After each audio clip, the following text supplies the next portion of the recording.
은혜와 사랑이 풍성하신 주 여호와 하나님, 주님 허락하신 단비 가운데 오늘도 하루를 지내게 하시고 이 저녁 또 주님의 은총과 은혜를 기다리고 또 믿음의 사람으로서의 또 우리의 도리를 위해 오늘도 주님 전에 나와 주님 앞에 함께 머리 숙였습니다. 말씀으로 생명의 양식을 먹고 또 주님 주시는 은총과 은혜를 힘입어 더 참된 주의 백성으로 또 더 성숙한 그리스도인으로 한 걸음 더 나아가는 복된 이 시간 되게 하여 주시옵소서. 모든 시간 주께 의탁하옵고 예수님의 이름으로 기도드립니다. 아멘. 찬송 한 곡 더 하지요. 521장 찬송하시고 김현숙 권사님 기도해 주시겠습니다.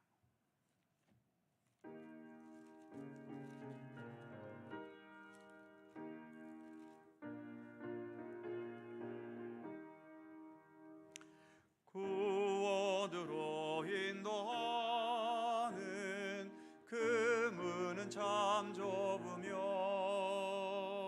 생명으로 인도하는 그 길은 참 험하니 우리 몸에 매여 있는 그 더러운 죄집을 하나 없이 벗어놓고 힘써서 들어갑시다. 구원으로 인도하는 그 좁은 문 들어가 영생으로 인도하는 그 생명길 갑시다. 이 세상에 많은 사람 큰 문으로 들어가 넓은 길로 갈지라도 멸망으로 끝나니 세상 헛된 부귀영화 모두 내어버리고 주의 말씀 순종하여 그 생명길로 갑시다. 구원으로 인도하는 그 좁은 문 들어가 영생으로 인도하는 그 생명길 갑시다. 구원의 문 열렸으니 주의 공로 힘입어 주저 말고 들어가서 생명길로 갑시다. 구원의 문 닫힌 후에 들어가고 싶으나 한 번 닫힌 구원의 문 또 열려지지 않으리. 구원으로 인도하는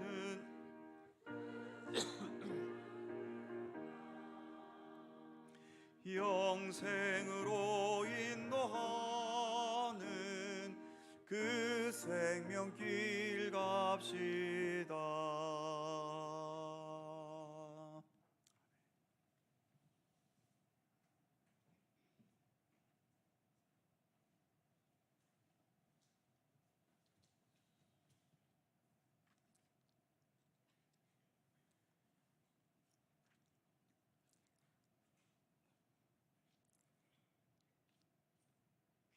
영광과 찬송을 받으시기를 기뻐하시는 하나님 아버지, 주님의 말씀을 사모하는 심령으로 예배의 자리로 불러주심을 감사드리며 찬양드립니다.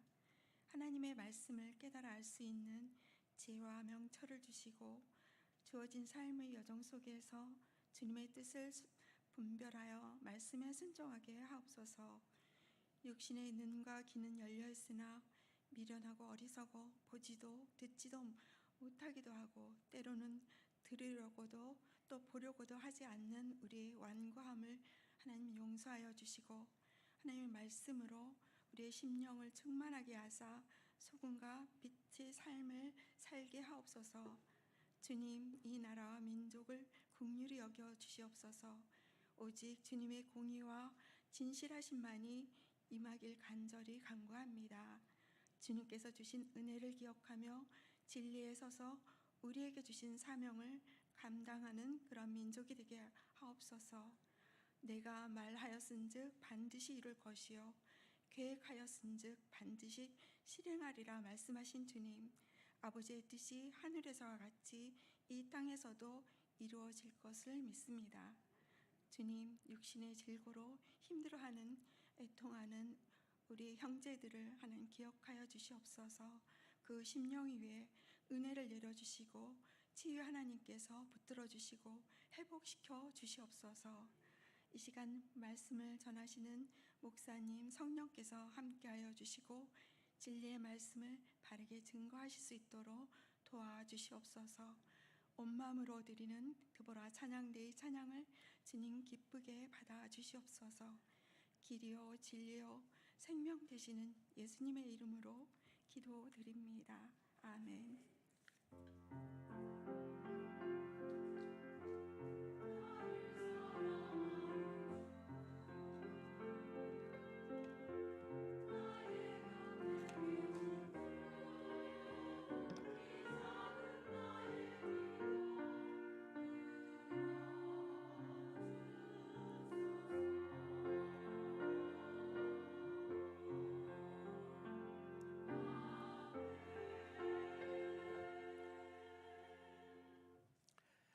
성경 말씀 함께 보지요. 구약 성경 창세기 15장 5절과 6절입니다. 창세기 15장 5절과 6절. 구약 성경 17면입니다. 창세기 15장 5절과 6절 두 계절을 다 함께 한 목소리로 봉독합니다. 시작.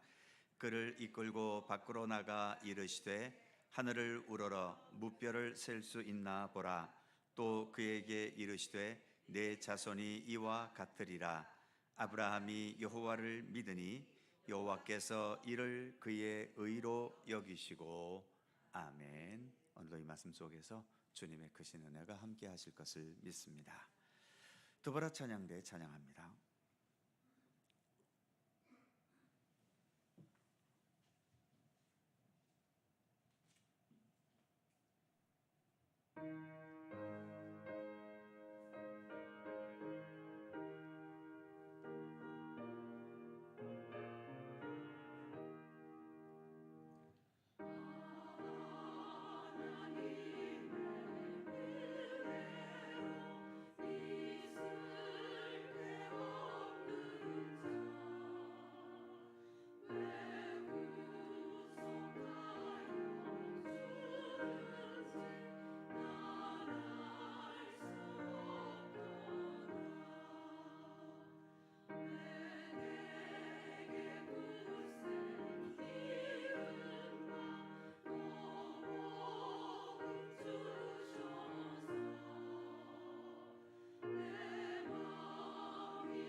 감사합니다.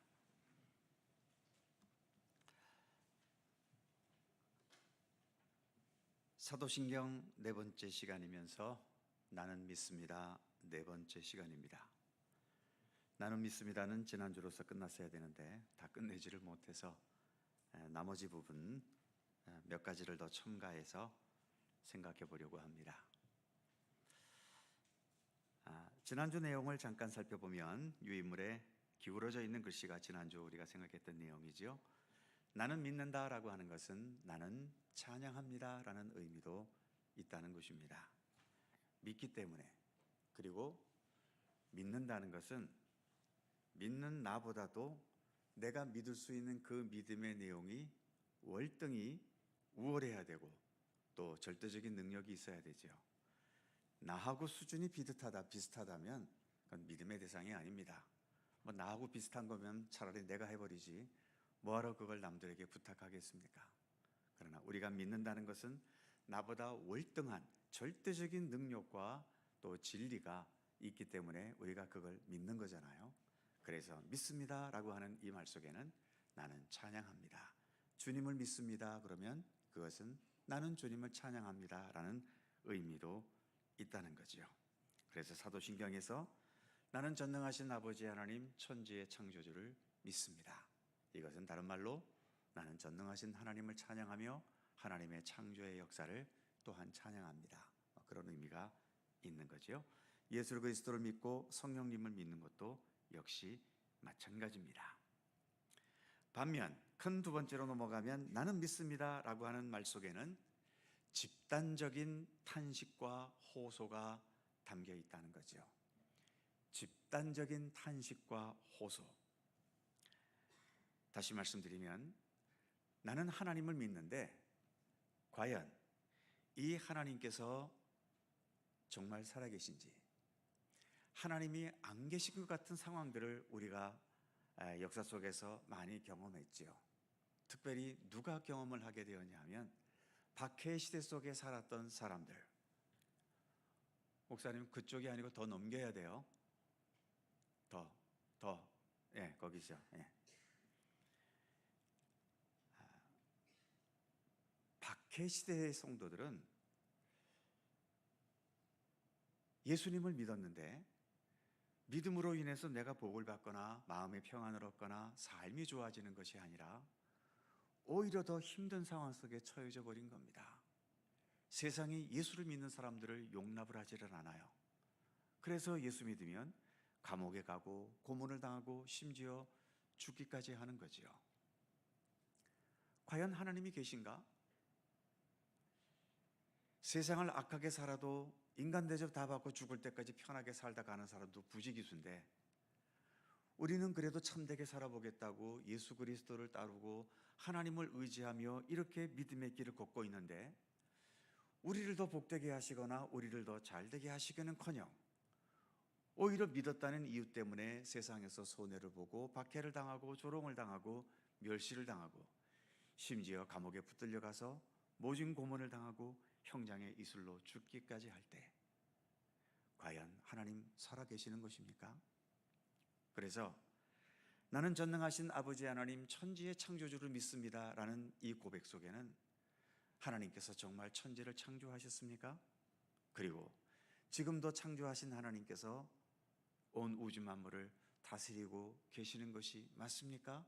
하는 그 탄식이 담겨져 있는 거죠. 그러니까 지금 우리가 가지고 있는 사도신경은 그냥 어쩌다가 이렇게 만들어놔서 우리가 그냥 대대로 이거 이어가자 해서 그냥 지금까지 이어진 게 아닙니다. 이게 정말인가? 삼위일체 하나님이 진짜 계신가? 그리고 하나님 살아서 정말 역사하셨나?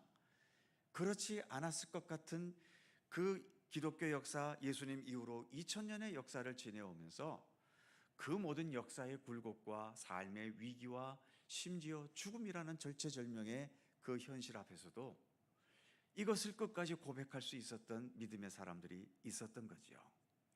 그들을 통해서 이 사도신경은 지금까지 이렇게 이어져 온 겁니다. 그러니까 죽음 앞에서도 나는 전능하신 아버지 하나님 천지의 창조주를 믿습니다.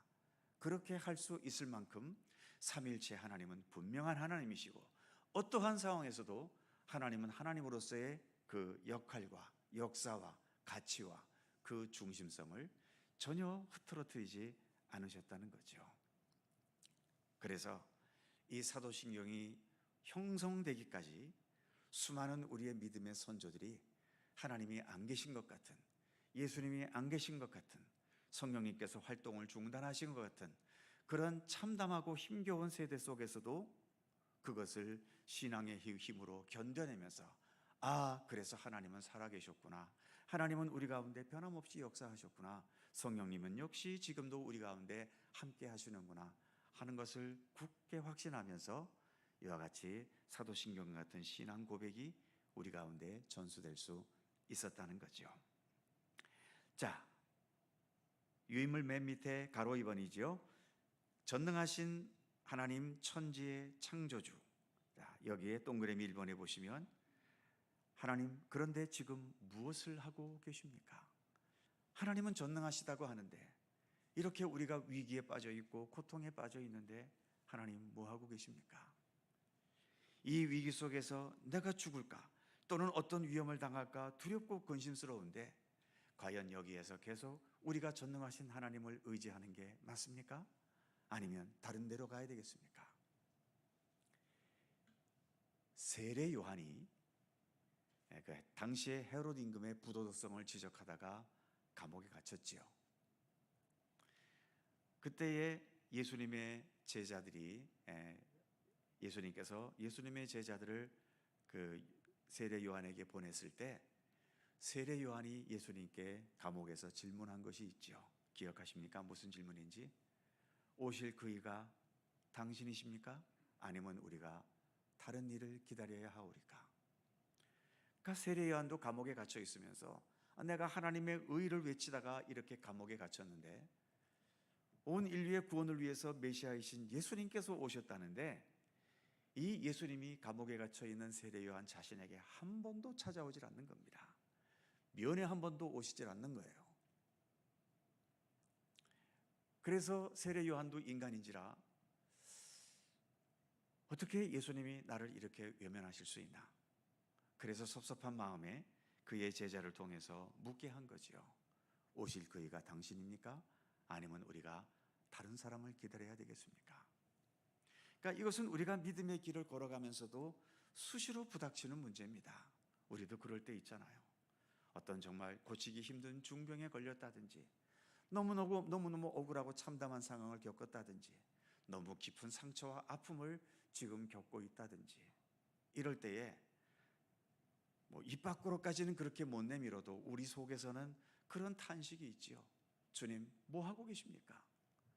내가 지금 이렇게 고통스럽고 아픈 가운데 있는데 하나님은 전능하시다며요. 하나님은 사랑의 하나님이시다며요. 그런데 나를 이렇게 내버려 두십니까? 뭐 하고 계십니까? 하는 그런 탄식이 우리의 본능 속에는 사실이 있지요. 그럴 때 또 마음 한구석에 그렇다면 이 상황에서 도움도 안 되는 하나님을 내가 계속 믿어 말어? 아니면 다른 데 가야 돼? 계속 하나님을 믿어야 돼? 이런 갈등에 오고 갈 때가 있는 거지요. 바로 사도신경은 그런 진통과 그런 위기와 그런 갈등을 겪고 난 후에 그것을 극복하면서 우리에게 주어진 것이 바로 사도신경입니다. 그래서 우리가 형통하고 좋을 때만 사도신경을 할 수 있는 것이 아니라 정말 하나님이 계시지 않는 것 같은, 하나님이 전혀 전능하시지 않은 것 같은 그 상황에서도 우리의 마음과 우리의 입술 속에서는 나는 전능하신 아버지 하나님 천지의 창조주를 믿습니다 라는 이 고백이 흘러나올 수 있어야 되는 겁니다. 뒷페이지 넘어가시면 동그라미 2번, 나의 현실과 우리의 현실이 이러한데 전능하심과 창조의 능력을 지금 하나님 나타내고 계시는 겁니까? 이런 탄식이 담겨 있다는 거죠. 또 그 다음 3번에 보시면 나는 그의 유일하신 아들 우리 주 예수 그리스도를 믿습니다. 가로 3번에 보시면 예수 그리스도를 믿습니다. 역시 여기에도 탄식이 담겨 있지요. 어떤 탄식입니까? 동그라미 1번, 지금 쓰러지고 죽어가는 나와 우리에게 주님의 부활의 손길은 함께하고 계시는 것입니까? 특히 기독교 역사 속에는 수많은 박해의 고통 속에서 순교의 죽음을 당했던 우리 믿음의 선진들이 있습니다. 이제 사형을 당할 시점에 앞에 놓였지요. 사형장에 끌려가고 있습니다. 마음속에서 무슨 기도가 나오게 될까요? 물론 죽음을 두려워하지 않는 그런 훌륭한 믿음의 사람들이야 주님, 내가 주님과 함께 이렇게 영광스러운 순교의 길을 걸어갑니다 하면서 기쁨으로 순교의 죽음을 죽으신 분도 없지는 않겠지만, 만일 저 같은 사람이 붙들려서 그렇게 형장의 이슬에 대기 위해 끌려가고 있다면 속에서 그렇게 기도할 것 같아요. 하나님, 정말 주님의 부활의 손길이 함께 하시는 거 맞습니까? 혹시 제가 여기서 이렇게 죽음으로 내 모든 것은 다 끝나버리는 거 아닌가요? 이 죽음으로 나의 인생은 허무하게 그냥 소멸돼 버리는 거 아닙니까? 하고 한 번쯤은 묻게 될 것 같아요. 바로 예수 그리스도께서 십자가에 죽으시고 부활하셨다는 이 사도신경 속에 들어있는 이 내용은 바로 이와 같은 상황에서, 그 상황에서도 변치 않고 부활의 손길을 확신하면서 기꺼이 죽음을 맞이했던 우리 믿음의 선진들의 그런 탄식이 담겨 있다는 거지요. 그 탄식을 극복하고 예수 그리스도 십자가와 부활에 대한 고백이 사도신경 속에 담겨지게 된 거지요. 그 밑에 동그라미 2번도 마찬가지죠. 내가, 그리고 우리가 예수님과 함께 십자가에도 가고 있고 부활에도 함께 가고 있는 것 맞습니까? 라는 질문이 담겨져 있는 거죠. 그 다음 가로 4번에 보시면 나는 성령을 믿으며, 특히 그 밑에 동그라미 1번에 보시면 실패했고 좌절했고 무기력이 느껴지고 내가 왜 이렇게 어리석을까 하는 어리석음에 스스로 탄식할 때, 과연 이런 현실에도 성령님은 계십니까? 내가 이렇게 무능하고 실패도 자주 하고 실수도 자주 하는데 과연 나 같은 이런 존재에게 성령께서 함께 하시는 게 맞습니까? 하는 그런 탄식이 담겨져 있는 거죠. 마찬가지로 동그라미 2번도 성령께서 지금도 우리 가운데 활동하고 계십니까? 하는 질문이 담겨져 있는 거죠. 반복되는 얘기지만 지금 우리가 가지고 있는 이 사도신경은 이런 위기, 이런 굴곡, 이런 어떤 장벽, 이것을 뛰어넘고서 우리에게 주어진 것이다 라고 하는 거죠. 그러니까 하나님이 안 계신 것 같은 상황처럼 느껴져도 우리의 입에서는 나는 전능하신 하나님을 믿습니다, 나는 그의 유일하신 아들 예수 그리스도를 믿습니다, 나는 성령님을 믿습니다 라고 하는 이러한 고백이 언제나 흘러나올 수 있어야 한다는 거죠. 이렇게 나도 믿음의 문제를 가지고 하나님 앞에 탄식할 때 우리에게 도움을 줄 수 있는 몇 가지의 성경 구절이 있습니다. 몇 개만 같이 읽어보지요. 먼저 시편 139편 7절과 8절입니다. 같이 읽죠. 시작.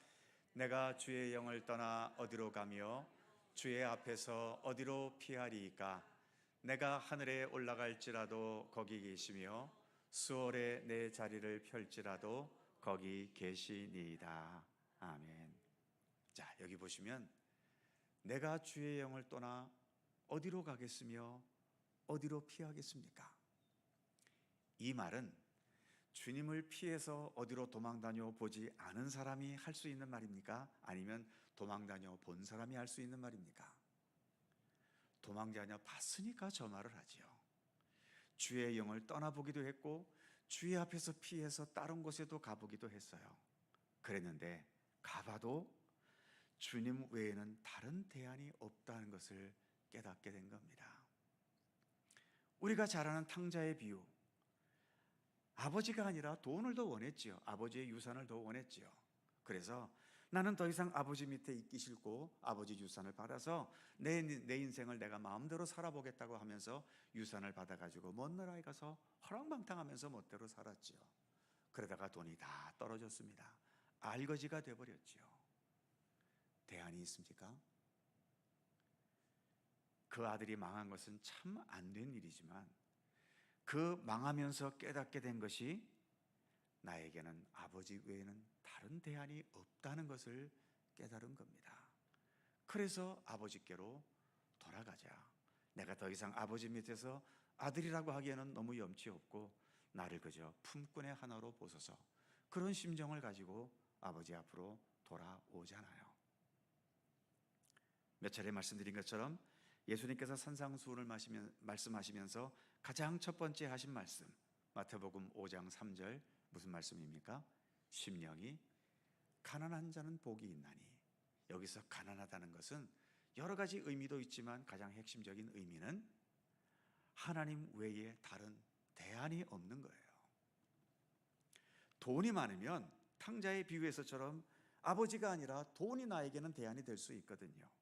내가 높은 세상적인 지위가 있거나 내가 공부를 많이 해서 세상 지식과 모든 어떤 정보에 통달해 있거나 또는 남들보다 많은 능력을 가지고 있거나 이것을 내가 스스로 인식하게 되면 하나님이 아니어도 돈 갖고 살면 되지, 하나님이 아니어도 과학기술 갖고 의지하고 살면 되지, 하나님이 아니어도 내 주변에 좋은 사람들 많은데 그 사람들과 함께 살면 되지, 이러는 사람들은 대안이 많기 때문에 이게 부유한 거죠. 부유한 자는 천국이 주어지지 않는다는 겁니다. 심령이 가난한 자가 복이 있나니 천국이 그들의 것이다. 그래서 우리가 이렇게 기독교 신앙의 길을 걸어가면서 주님이 아니어도 나는 다른 살 길 많아, 이렇게 생각이 되면 그분의 믿음은 성장하기가 좀처럼 어렵습니다. 어찌 보면 우리가 예수를 20년, 30년 오랜 세월 믿어왔어도 내 믿음의 수준이 그냥 거기에 머물러 있다면 한번 내 삶을 돌이켜보세요. 주님 외에 나에게는 다른 대안들이 아직도 너무 많기 때문에 그럴지도 모릅니다. 정말 나에겐 주님밖에 없습니다. 주님이 아니면 나는 죽습니다. 마치 젊은 두 남녀가 정말 뜨겁게 연애할 때에 그 둘이 서로 연애할 때의 심정은 어떻습니까? 나는 당신 없으면 못 살아, 당신 없으면 난 죽어, 이제 이런 심정으로 뜨겁게 연애하잖아요. 우리가 주님을 믿는 그 믿음 속에서도 이런 절실함, 이런 가난함, 이런 것을 중심으로 우리가 믿음의 길을 걸어갈 수 있다면 우리의 믿음은 그만큼 더 순수해지고 진실한 믿음으로 자라갈 수 있게 되는 거죠. 그래서 지금 이 시편의 말씀, 내가 주의 영을 떠나 어디로 가겠으며 주의 앞에서 내가 어디로 피할 곳이 있겠습니까? 나는 주님밖에 없습니다. 그 다음 8절에 보면 내가 하늘에 올라갈지라도 하늘이 무슨 대안이 될까 하고 올라갔더니 거기도 주님이 계시고, 아니면 수월이라는 것은 땅속 깊은 곳, 어떤 음부의 세계를 말하는 거죠. 거기로 내려가 봤더니 거기에도 주님이 계시더라. 그래서 나에게는 주님밖에 없습니다 라는 고백이 바로 이 고백이죠. 그 다음 하박국 2장 3절 같이 읽습니다. 시작. 이 묵시는 정한 때가 있나니 그 종말이 속히 이르겠고 결코 거짓되지 아니하리라. 비록 더딜지라도 기다리라. 지체되지 않고 반드시 응하리라. 아멘. 하나님의 뜻이 계시다면 바로 그 종말은, 하나님의 뜻이 이루어지는 그 종말은 속히 이를 것이다. 그러니 더딜지라도 참고 기다려라. 기다림입니다. 어찌 보면 믿음은 기다림이라고 말해도 그다지 틀린 말이 아니죠. 믿는다는 것은 아직 우리 눈앞에 이루어지지 않았기 때문에 믿음이 필요한 것 아닙니까?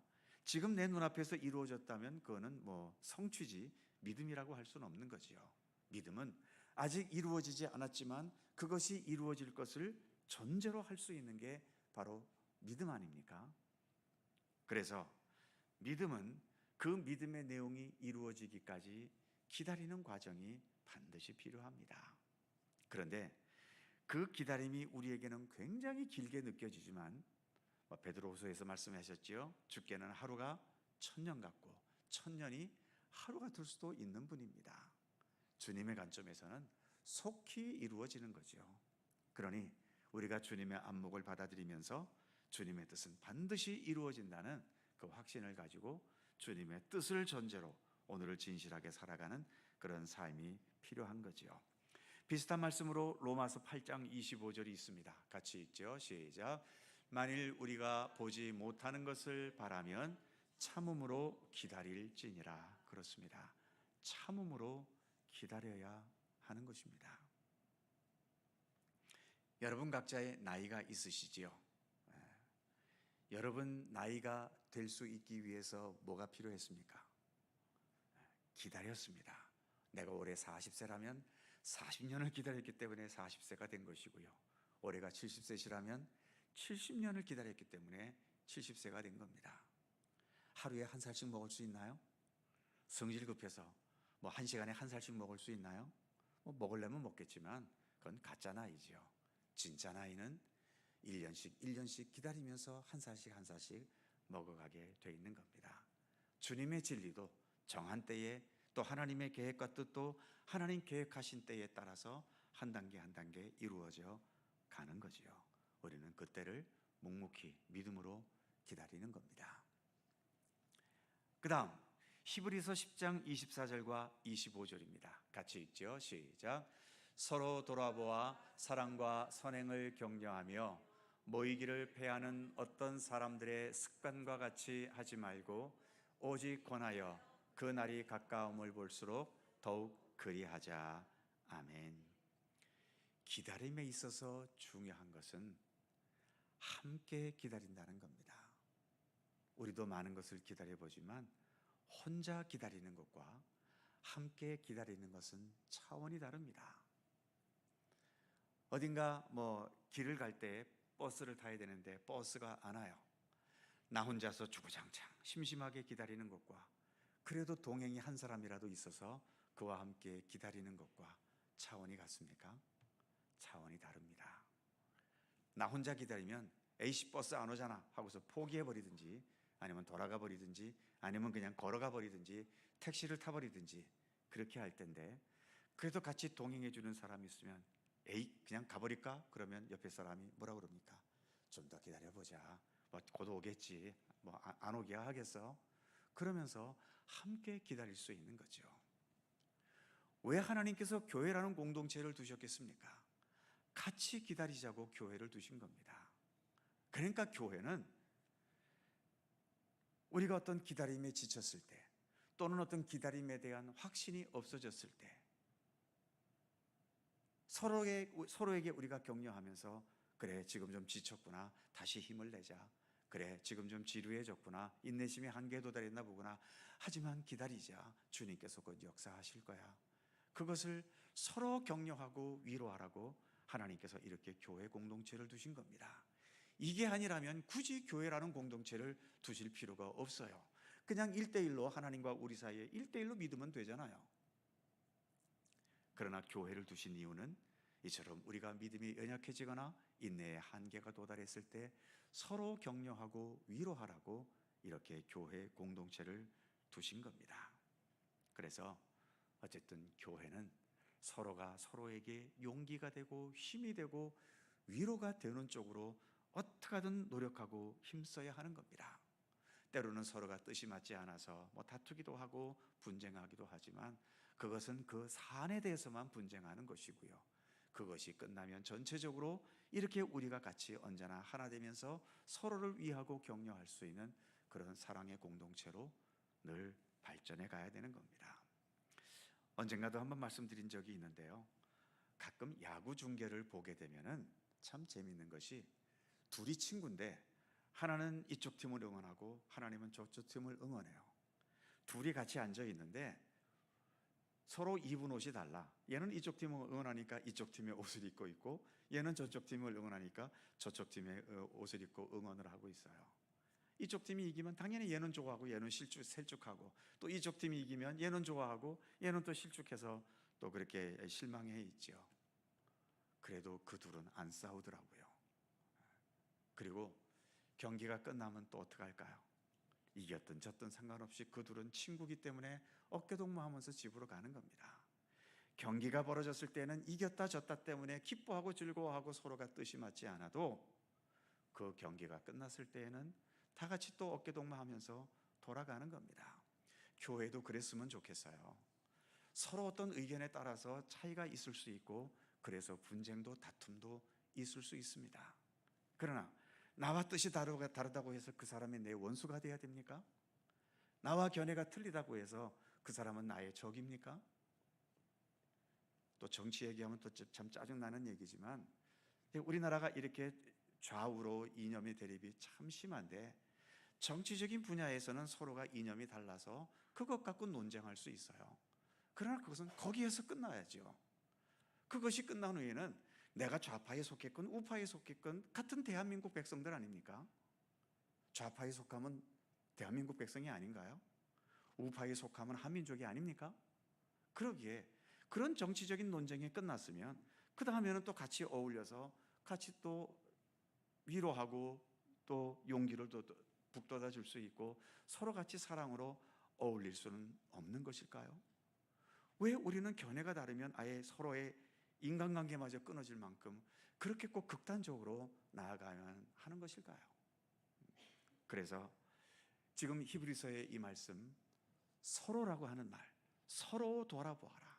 그리고 사랑과 선행을 격려해라.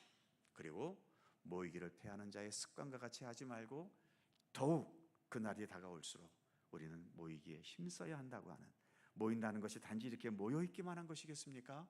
모여서 첫 줄에 있는 것처럼 서로 돌아보고 사랑과 선행을 격려해주는 그런 공동체로 우리가 세워져 갈 수 있어야 되는 거죠. 자, 그래서 사도신경은 이런 여러 위험과 어려움의 굴곡들을 극복하면서 우리 가운데 주어지게 된 것이다 라고 하는 사실입니다. 그 다음 세 번째로 넘어가지요.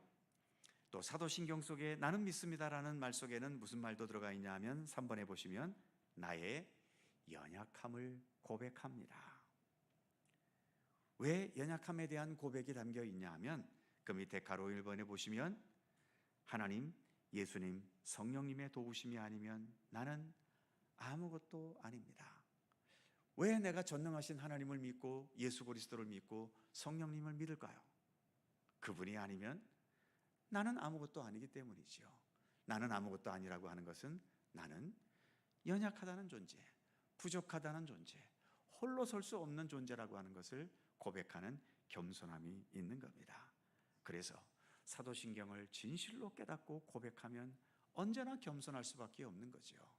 나는 내 힘으로 살지 못합니다. 주님의 도우심으로 내가 삽니다. 나는 내 능력으로 살지 못합니다. 예수 그리스도의 손길로 내가 삽니다.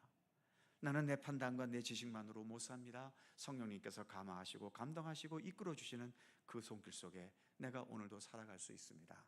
그러한 고백이 사도신경 속에 담겨져 있고 나는 주님을 믿습니다라는 그 믿음의 의미 속에 담겨져 있는 거지요. 가로 2번에 보시면 나로 인해 주님이 존재하는 것이 아니라 주님으로 인해 내가 존재합니다. 이것도 굉장히 겸손한 고백이지요. 주님은 내가 없어도 주님 존재하는 것에 아무런 영향을 미치지 않습니다. 하지만 나는 주님이 아니면 존재할 수도 없는 존재이고 존재했다 하더라도 내 한평생의 삶이 아무 의미도 없는 거지요. 그래서 나로 인해 주님이 존재하시는 것이 아니라 주님으로 인해 내가 존재합니다. 이 고백이 바로 나는 믿습니다라는 고백 속에 담겨져 있는 겁니다. 마지막 네 번째로 나는 믿습니다라고 하는 이 말 속에는 나는 주님과 함께 주님을 따라 주님의 뜻대로 살겠습니다라는 고백이 또한 담겨져 있는 거죠. 가로 1번에 보시면 나는 전능하신 하나님 천지의 창조주 뜻대로 살겠습니다. 하나님께서 이 세상을 만드셨고 그래서 이 세상의 주인이시오니 나는 주인이신 주님의 뜻을 따라 주님의 종으로서 살겠나이다. 그런 고백이 사도신경 속에 담겨져 있어야 한다는 거죠. 또 가로 2번에 보시면 나는 그의 아들 우리 주 예수 그리스도를 믿습니다. 이 믿습니다라는 말 속에는 독생자 예수 그리스도와 함께 십자가의 고난과 죽음과 아픔의 자리도 또 부활의 영광과 생명의 완성의 자리도 나는 늘 함께 하겠습니다 라는 고백이 담겨져 있는 거죠. 본디오 빌라도에게 고난을 받아 십자가에 못 박혀 죽으시고 우리가 우리의 입으로 그렇게 고백했다면 주님 고난 받으신 그 자리, 주님께서 수치를 겪으신 그 자리, 주님께서 하나님의 뜻을 위해 걸어가셨던 그 가시밭길 같은 고난의 길 우리도 기꺼이 가겠나이다 라는 그 내 믿음의 의지가 담겨져야 이게 진실한 예수 그리스도에 대한 고백이 될 수 있는 거죠. 고난의 길은 주님만 가시고 나는 주님께서 주시는 복의 길만, 편한 길만, 좋은 길만 가겠나이다 하게 되면 이거는 사도신경의 정신과는 전혀 거리가 먼 겁니다. 그래서 사도신경은 내가 외워서 고백할 수 있는 그것으로서 의미가 있는 것이 아니라 그 의미를 내 안에 온전히 받아들여서 주님과 함께 살아가려고 하는, 주님과 함께 어디든지 가려고 하는 그런 믿음의 의지가 담겨 있어야 한다는 거죠. 그리고 마지막 가로 3번, 나는 성령님을 믿으며 바로 성령님의 인도와 감화하심에 순종하겠습니다 라는 거죠. 보통 성령님의 인도와 감화하심을 우리는 그냥 눈을 딱 감으면 어떤 음성이 들려오거나 이런 어떤 신비한 그런 방법으로 성령의 인도와 감화하심을 생각하는데요. 자, 오늘 저녁도 바깥에 비가 많이 오잖아요. 아마 이 가운데 비가 오든 안 오든 상관없이 수요일은 주님 앞에 가는 날이니까 하고 오신 분들도 계시고, 이 비 오는데 오늘 교회 가 말어 하면서 고민하다가 오신 분도 계실 것입니다. 어쨌든 오늘 이 저녁에 주님 앞에 오셨다는 것은 내가 인식하든 인식하지 못하든 성령의 인도하심이 있으셨기 때문이죠. 매주마다 비가 오든 눈이 오든 가야 된다라고 하는 것도 성령께서 주신 마음이고요. 오늘은 피곤한데, 오늘은 비가 오는데 갈까 말까 그러다가 그래도 가야지 하고 발걸음을 이곳으로 옮기셨다면 그것도 성령님의 감하고 성령님의 인도하심입니다.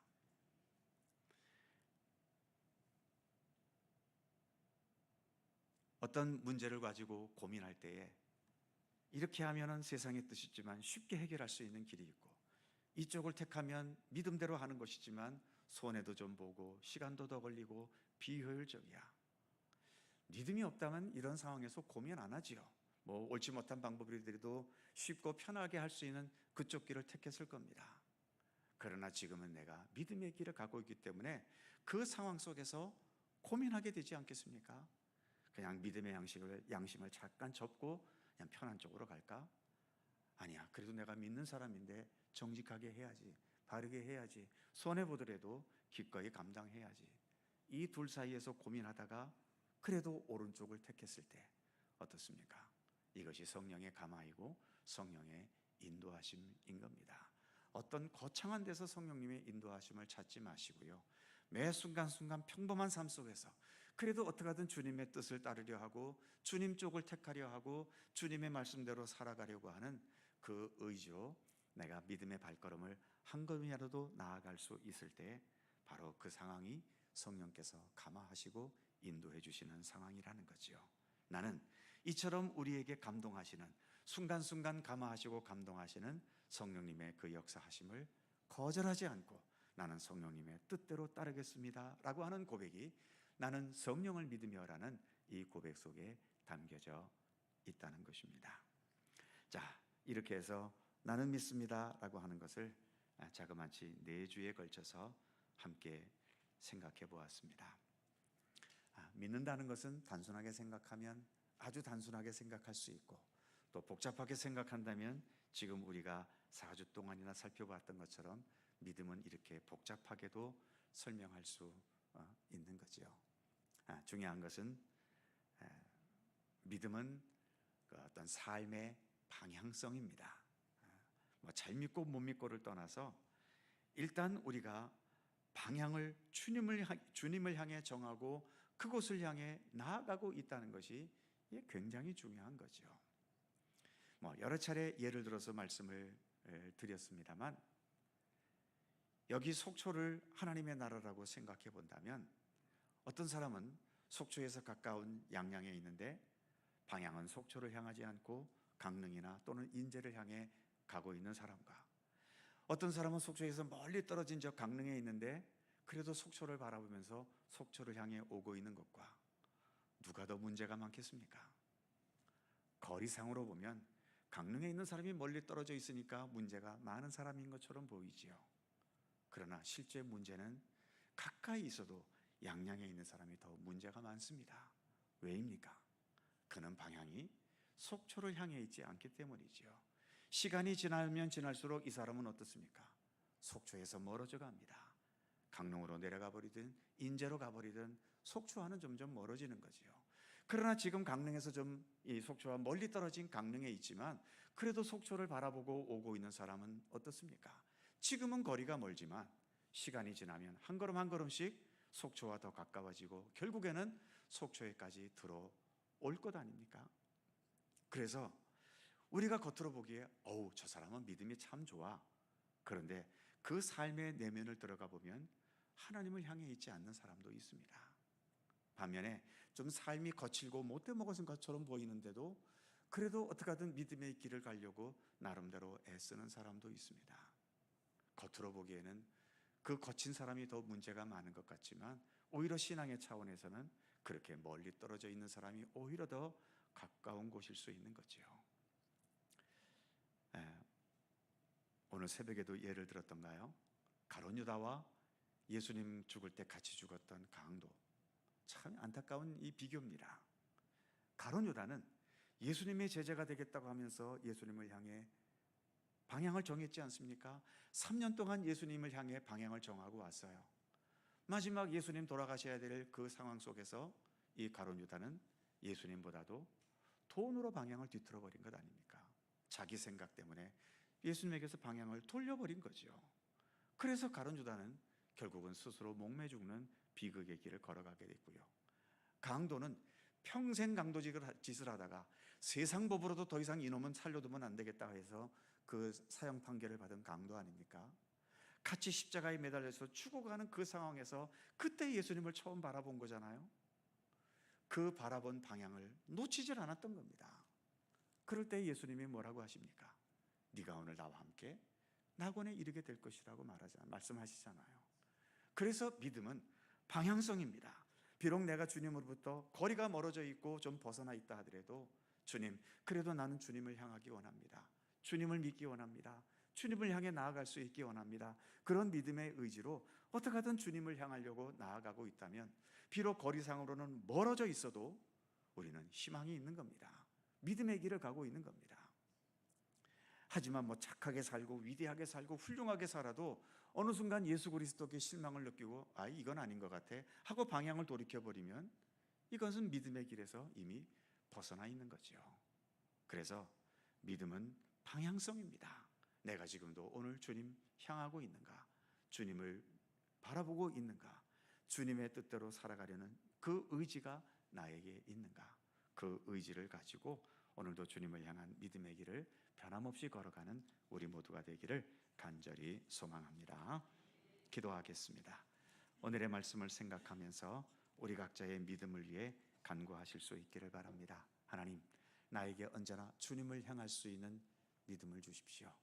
그래서 어떤 상황에서도 주님에게서 방향을 돌이키지 않고 주님에게서 시선을 돌리지 않고 오직 주님만을 향해 가는 우리의 굳건한 믿음이 되게 해주시기를, 그리고 늘 사도신경으로 신앙을 고백할 때마다 이런 믿음의 의미들을 되새기면서 우리 주님을 때로는 찬양하고 때로는 탄식하고 때로는 나의 연약함을 고백하고 때로는 내가 주님의 뜻대로 살겠습니다라는 진실한 우리의 믿음의 고백이 담겨진 사도신경 신앙 고백이 될 수 있도록 위해서 기도해 주시기 바랍니다.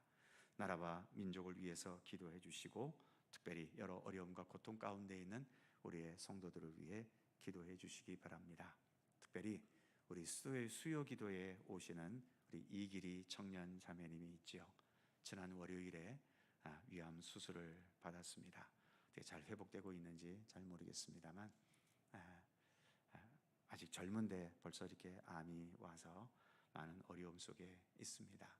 특별히 기도해 주시고 회복의 과정 하나님께서 함께 해주셔서 건강하게 완쾌될 수 있도록 특별한 기도를 부탁드립니다. 그 외에도 수술을 앞둔 분들, 또 수술 이후에 또 회복을 기다리는 여러분들을 위해서도 기도해 주시고, 그 외에도 여러 고통과 아픔 속에서 주님의 도우심을 바라는 모든 분들을 위해서 기도해 주시기 바랍니다. 다 함께 통성으로 2, 3분 간절히 기도하겠습니다. 거룩하신 아버지 하나님, 은총과 사랑에 감사드립니다. 오늘도 하나님께서 귀한 시간 저희들 허락해 주시고 오늘도 주님 전에서 사도신경을 통하여 우리의 믿음을 돌아볼 수 있게 해주셔서 감사합니다. 하나님 아버지, 늘 연약하고 또 무너지기 쉽고 또 왜곡되기 쉽고 또한 아버지 하나님 오염되기 쉬운 우리의 믿음이지만 그러나 주님 그러한 가운데서도 주님을 향한 믿음의 방향성을 놓치지 않을 수 있기를 원합니다. 더 견고히 더 굳건히 주님만을 바라보고 주님만을 의지하고 주님께만 아버지 하나님 우리의 시선을 둘 수 있는 견고한 믿음으로 살아가도록 붙들어 주시기를 원하옵고 기도합니다. 주님의 자비하심과 인도하심이 언제나 함께하여 주시고 주님의 돌보심과 은총이 날마다 우리들의 모든 것을 주님 친히 주관하시고 이끄시기를 원하옵고 기도합니다. 우리가 약할 때 강함을 주시고 흔들릴 때 방황치 않도록 우리를 지켜주시옵시며 더 주님만의 견고히 뿌리를 내리고 주님의 선하신 손길 주님의 인도하심 하나하나에 아버지 하나님 기꺼이 순종하면서 주님과 더불어 동행하는 우리의 믿음과 생명의 발걸음이 될 수 있도록 하나님 함께해 주옵소서. 우리에게 굳건한 믿음을 주옵소서. 바른 믿음을 주시옵소서. 주님을 향한 방향성을 잃지 않도록 언제나 우리 가운데 크신 은총으로 함께해 주시기를 주님 원하옵고 간구하옵나이다. 하나님 이 나라 민족을 하나님 지켜주시고 더없이 혼란 없이 더 사랑과 은혜로 하나 되어지는 이 나라와 민족이 되도록 하나님 지켜주시옵소서. 서로 생각은 다르고 관점은 다르겠지만 대한민국 백성으로서 서로 위하고 사랑하고 함께 할 수 있는 그러한 따뜻함 우리 그러한 지혜가 우리 가운데 있게 하시기를 원하옵고 기도합니다. 여러 육체의 질고와 고통과 아픔을 겪는 성도들이 있습니다. 주님께서 친히 지키시고 동행하여 주시옵소서. 입원 중에 있는 집사님과 아버지의 수술을 앞두고 있는 성도님들에게 함께하여 주옵소서.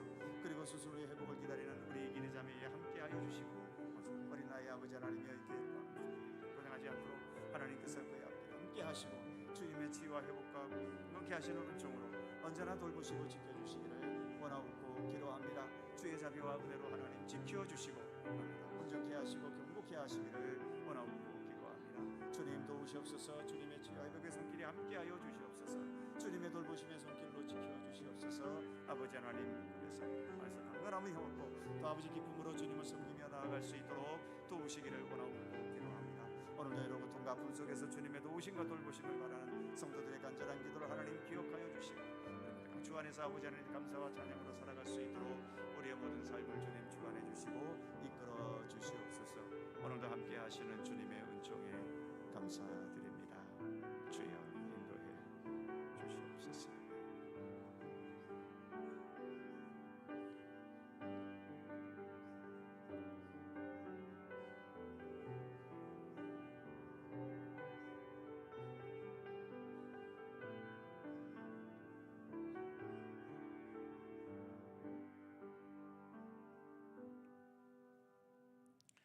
사랑의 하나님, 나의 믿음 없음을 도와주소서 외쳤던 성경 속의 어느 아버지와 같이 우리도 주님을 향하여 나의 믿음 없음을 도와주소서. 나에게도 굳건한 믿음을 주옵소서. 주님을 향한 믿음의 방향성을 놓치지 않게 해 주옵소서. 믿음의 길을 벗어나게 하거나 왜곡되게 하는 여러 가지의 일들이 많은 이 세상 속에서도 언제나 좌로나 우로나 치우침 없이 주님만을 향한 굳건한 믿음 안에서 바르고 진실한 신앙과 생명의 길을 건강하게 걸어갈 수 있도록 언제나 저희들을 지켜주시기를 원하옵고 기도합니다. 매주마다 우리가 사도신경으로 신앙 고백을 합니다. 우리의 입술에서 머무는 사도신경이 되지 않게 하시고 주님을 향한 진정하고 정직한 믿음의 의지를 담아 주님 앞에 올려지는 살아있는 우리의 신앙 고백이 될 수 있도록 함께해 주시옵소서. 여러 육체의 고통과 아픔 속에서 오늘도 주님의 도우심을 바라는 우리 모든 성도들의 간절한 기도를 하나님 기억하여 주시옵시며 특별히 수술 이후에 회복을 기다리는 우리의 성도들과 자매 위에 하나님 함께하여 주시고 주님의 특별한 돌보심과 또 치유와 회복의 은총으로 함께하여 주시기를 원하옵고 기도합니다. 오늘 이 저녁도 주님을 사모하는 마음으로 주님 앞에 나와 머리 숙인 모든 주의 백성들 일일이 기억하여 주시고 간절한 기도의 제목에 응답하시며 주님과 동행하는 믿음의 기쁨과 또 믿음으로 인하여 주님 허락하시는 참된 평안과 은혜 가운데 거하는 귀한 삶이 되도록 언제나 돌보시며 함께해 주시옵소서. 감사드리며 우리 주 예수 그리스도의 이름으로 기도하옵나이다. 아멘. 자, 서로 살펴보시면서 사랑의 인사 함께 나누시죠. 건강하시고 행복하시고 좋은 일 많으시기 바랍니다. 고맙습니다. 자세한 교회 소식은 주보를 참조하시기 바랍니다. 특별히 오늘 금요일 혹시 음악회 셔우드올 개강기념 음악회 가기 원하시는 분들은 5시 30분까지 교회에 오시면 함께 가실 수 있습니다. 547장 찬송하시고 주님 가르쳐 주신 기도하겠습니다.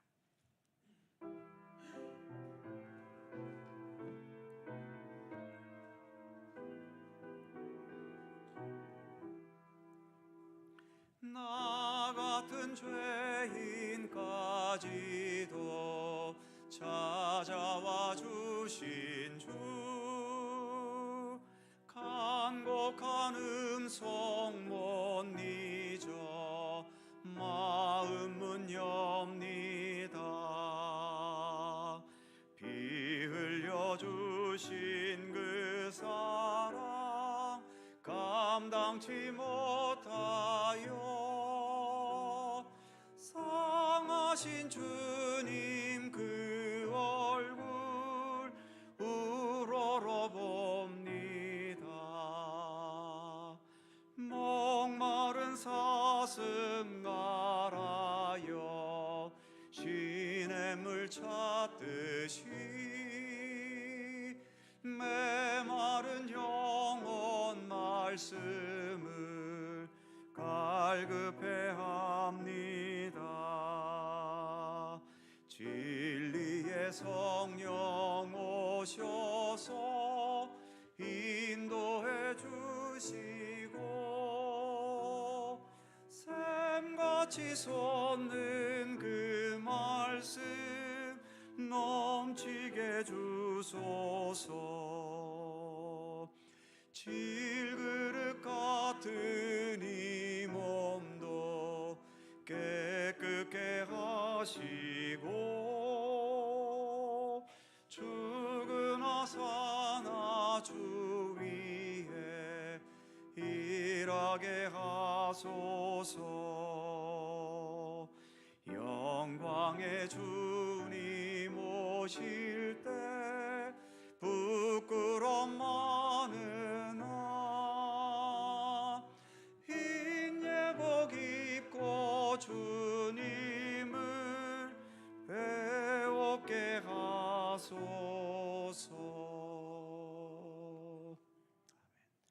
하늘에 계신 우리 아버지의 이름을 거룩하게 하시며 아버지의 나라가 오게 하시며 아버지의 뜻이 하늘에서와 같이 땅에서도 이루어지게 하소서. 오늘 우리에게 일용할 양식을 주시고 우리가 우리에게 잘못한 사람을 용서하여 준 것 같이 우리 죄를 용서하여 주시고 우리를 시험에 빠지지 않게 하시고 악에서 구하소서. 나라와 권능과 영광이 영원히 아버지의 것입니다. 아멘.